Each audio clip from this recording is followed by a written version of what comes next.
Live, local, late breaking. WVTM 13 News at 11 starts now. Hello, welcome in. Thanks so much for joining us here on WVTM 13 News at midday. I'm Sarah Killian. Here are top stories that we're covering for you this midday. Congress advances short and long-term spending bills. Why that doesn't guarantee the government will stay open. Plus, Republican presidential candidates prepare for their second primary debate. And another big move where the redrawing of Alabama's congressional map currently stands. Well, once again, thanks so much for joining us. We'll get to that in just a moment. But first, we want to check in with meteorologist Adrian Castellano. Adrian, I know we are officially in fall, but it certainly does not feel like it outside. The afternoons certainly have been warm, comfortable this morning, a bit of a breeze in place, even some cloud cover helping keep temperatures down in East Alabama. There's a look at the big picture right now. You see the cloud cover, a blanket of clouds over Georgia, some of that spreading in from the east. So likely East Alabama seeing more clouds this afternoon than areas farther to the west. And that's reflected in the temperature map here. It's still 78 in Birmingham, so comfortable out there this midday, mid 70s in East Alabama with the cloud cover in place with more sunshine. We're already up to 80 degrees in Tuscaloosa, and that's the way things will likely play out again later on this afternoon. Warmest temperatures across the western part of our state. Around 84, 85 degrees for high temperature in Birmingham today. Mainly sunny around lunchtime. Some clouds increasing into the afternoon. Should remain dry outside of an isolated shower across far southern portions of central Alabama. There's a look at high temperatures stay close to 90 as you go west of I-65. Much more on the forecast heading into the weekend coming up in just a bit. Sarah. All right, thanks so much, Adrian. Well, some signs of progress on Capitol Hill overnight. House lawmakers worked into the early hours this morning, advancing year-long spending bills after weeks of stalling by hard-right Republicans. The Senate also moving forward with a temporary budget to keep the government running. Amy Liu reports from our Washington bureau.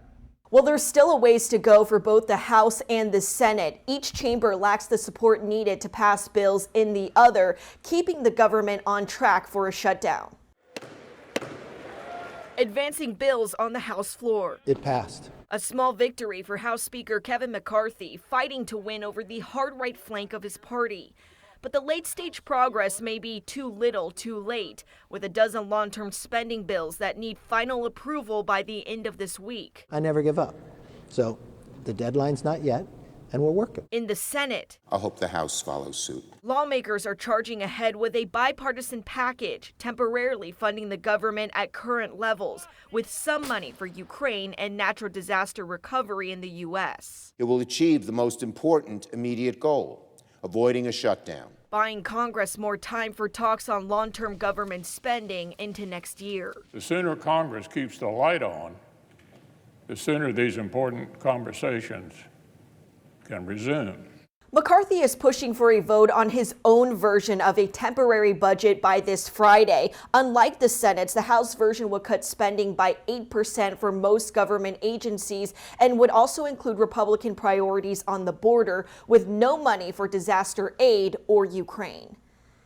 In Washington, I'm Amy Liu. Well, Republican candidates for president will meet for their second debate tonight. Now, they'll again be without the party's leading contender for the nomination. Former President Donald Trump is staging his own event instead of participating in the party's official debate tonight. Trump will speak to current and former union members at a non-union shop up in Michigan, a day after President Biden visited a United Auto Workers picket line alongside union leadership. The union says it did not invite Trump and is not involved in his event at the same time. 7 of the 8 leading candidates will be up for debate in California. They are North Dakota Governor Doug Burgum, former New Jersey Governor Chris Christie, former UN Ambassador Nikki Haley, Florida Governor Ron DeSantis, Vivek Ramaswamy, South Carolina Senator Tim Scott, and former Vice President Mike Pence.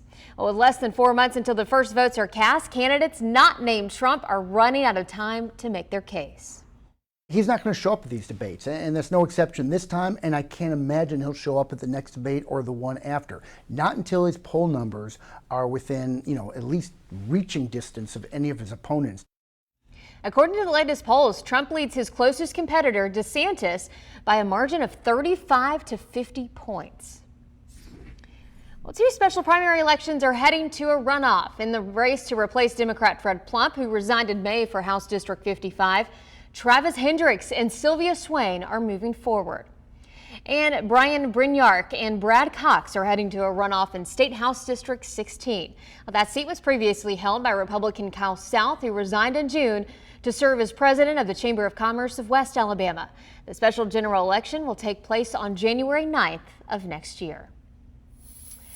Well, another big move in the process of redrawing Alabama's congressional map. The U.S. Supreme Court struck down the state's attempt to keep their congressional lines, which includes one majority black district.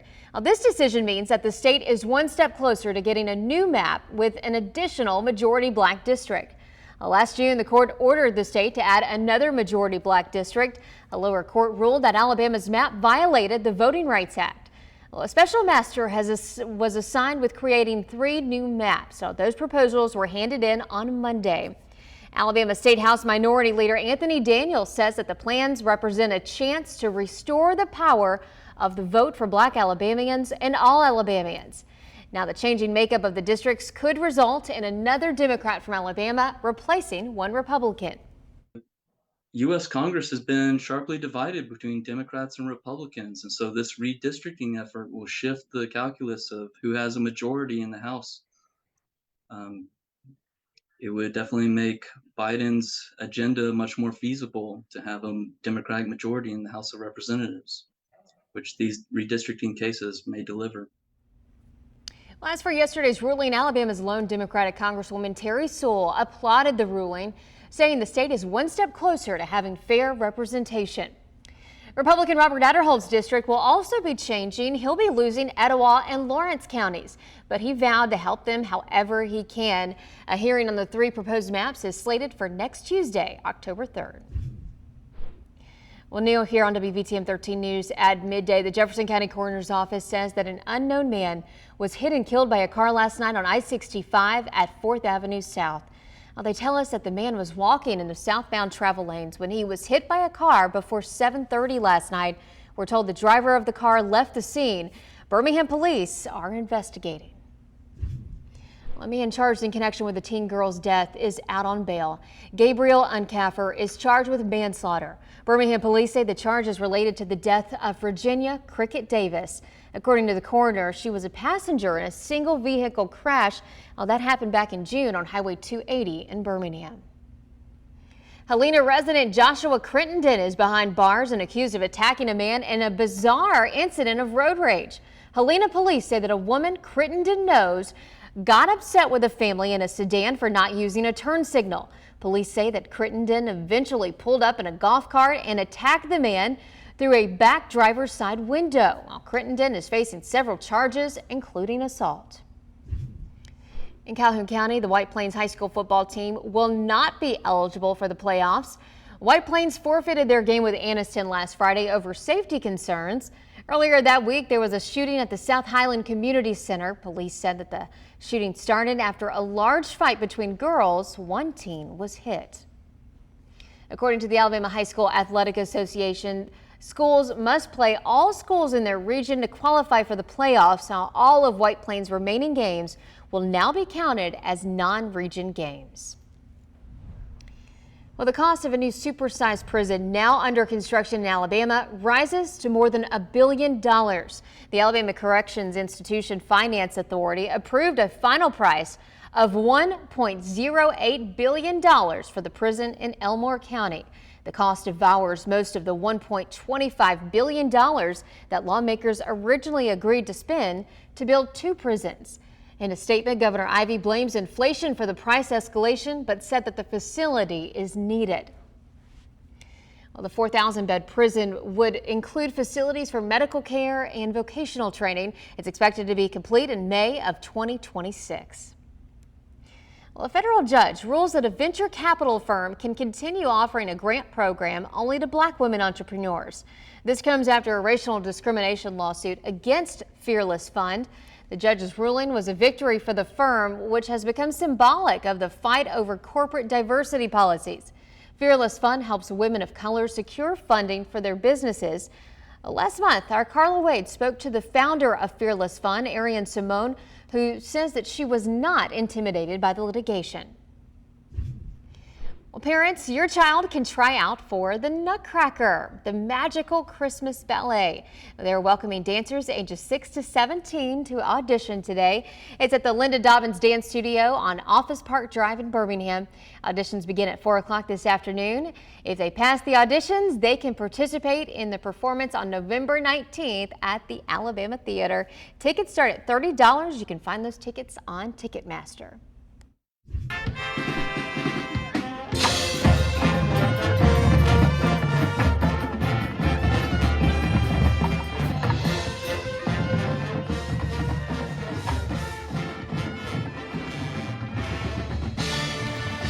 Well, that is the Corner High School Marching Band playing last night there at Spain Park High School for Sparks in the Park. Bands from all over our area showing what they got. Of course, our own Rick.